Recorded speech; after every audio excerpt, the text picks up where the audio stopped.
देखो, मगध, मैंने कल महाजनपद सारे बताए थे, 16 महाजनपद। आजकल हम लोग मगध के बारे में बात करेंगे, जो सबसे पावरफुल मगध डायनेस्टी थी, उसके बारे में किस तरह क्या हुआ। मगध का जो सबसे प्राचीन वंश था, मगध पे जो सबसे पहला वंश आया या डायनेस्टी आई, जो पहले राजा हुए वो बृहद्रथ थे। ठीक है, बृहद्रथ के बेटे ही जरासंध थे। मैंने नहीं लिखा है, कोई रेलेवेंट नहीं था। बृहद्रथ का बेटा ही जरासंध था। जरासंध महाभारत वाला सुने है ना, याद है कि नहीं? अरे जरासंध नहीं जानते, मगध का राजा था जिसको भीम ने दोनों पांव ऐसे चीर करके मारा था, कृष्ण भगवान ने सिखाया था, याद आया? जरासंध, जो कि कंस का भी रिलेटिव था। अब तो याद आ ही गया होगा। अब क्या उसके ब्याह में जाके डांस करोगे तभी याद रहेगा कि कौन था जरासंध। तो मगध का सबसे प्राचीन वंश था बृहद्रथ वंश। ठीक है, वो उस राजा के नाम पे था जिस राजा ने ये वंश की स्थापना की थी। तो बृहद्रथ एक राजा था जिसने बृहद्रथ वंश की स्थापना की थी। सबसे पहला मगध में वही राजा हुआ। उसके बाद उसका बेटा जरासंध और भी बहुत सारे हुए। उसके बाद मगध की पहली राजधानी क्या थी? राजगिरी या गिरिब्रिज। पहली राजधानी भी राजगिरी थी। बृहद्रथ वंश के बाद हर्यक वंश की स्थापना हुई। बृहद्रथ के बाद हर्यक वंश। हम देखो इसको इस तरह भी कर सकते हैं कि सबसे पहले आया बृहद्रथ वंश, बृहद्रथ वंश। उसके बाद हुआ हर्यक डायनेस्टी आई, हर्यक वंश। उसके बाद आया शिशुनाग ना, शिशुनाग वंश। उसके बाद आया नंद वंश। इसके बाद मैं अगले क्लास से पढ़ाऊंगा मौर्य डायनेस्टी आई।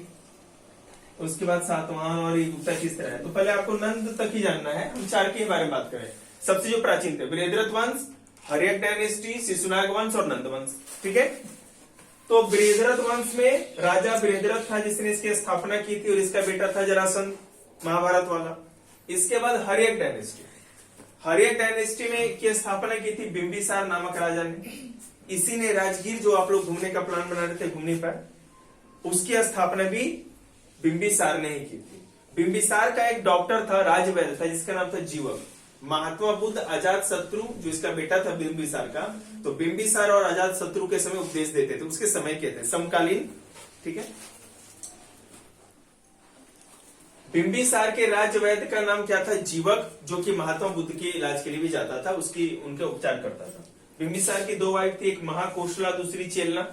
महाकोशला, कोसल एक महाजनपद था जो कल बताए थे, उसके राजा प्रसेनजीत की बहन थी। और वैशाली, जो कि वज्जी डायनेस्टी, वज्जी महाजनपद था, तो वहां के राजा चेटक की पुत्री थी। बिंबिसार को मारकर उसका बेटा अजातशत्रु राजा बना। बिंबिसार का बेटा कौन था? अजातशत्रु। ठीक है, जिसने अपने पिता को मार करके सत्ता हथिया ली। अजातशत्रु का एक और नाम है था कुणिक। ठीक है, अब देखिए अजातशत्रु का एक मंत्री था, ये कभी कभी क्वेश्चन आता है। अजातशत्रु का एक मंत्री था जिसका नाम क्या था? जिसने वैशाली को जीतने में, है ना, या विदेह को जीतने में, वज्जी को जीतने में इसकी हेल्प की थी। उसका नाम था वर्षकार या वर्षकार। अजातशत्रु पहले जैन धर्म अपनाया था उसने, लेकिन बाद में महात्मा बुद्ध के संपर्क में आने के बाद उसने बौद्ध धर्म अपना लिया। अजातशत्रु को मारकर राजा उसका बेटा उदयन बना। बिंबिसार का बेटा अजातशत्रु फादर को मार के राजा बन गया। फिर अजातशत्रु के साथ भी वैसा ही हुआ, उसका बेटा उदयन था, उसने भी अपने पिता को मार के फिर वो राजा बना। हर्यक वंश का अंतिम राजा नागदशक। ठीक है, और नागदशक की हत्या करके शिशुनाग नामक उसका जो मंत्री था, शिशुनाग एक मंत्री था नागदशक का, तो उसने अपने राजा की हत्या की। और उसकी मरने के बाद, नागदशक के मरने के बाद पूरी हर्यक डायनेस्टी खत्म हो गई, हर्यक राजवंश पूरा खत्म हो गया। और उसके बाद शिशुनाग वंश स्टार्ट हो गया। जो राजा, जिस आदमी ने मारा था मंत्री ने, उसने अपने ही नाम पे डायनेस्टी का या वंश का नाम रख दिया शिशुनाग वंश। ठीक है, मगध की राजधानी पाटलिपुत्र थी, जो उदयन ने बनाई थी। ये सिर्फ बताया कि मैंने क्या, पाटलिपुत्र शहर उदयन ने बनाया था और उसी को अपनी राजधानी भी बना दिया। राजगीर से पाटलिपुत्र राजधानी ट्रांसफर उदयन नहीं किया था। समझ रहे ना, याद रखिए, मैंने एक लाइन नहीं लिखा है।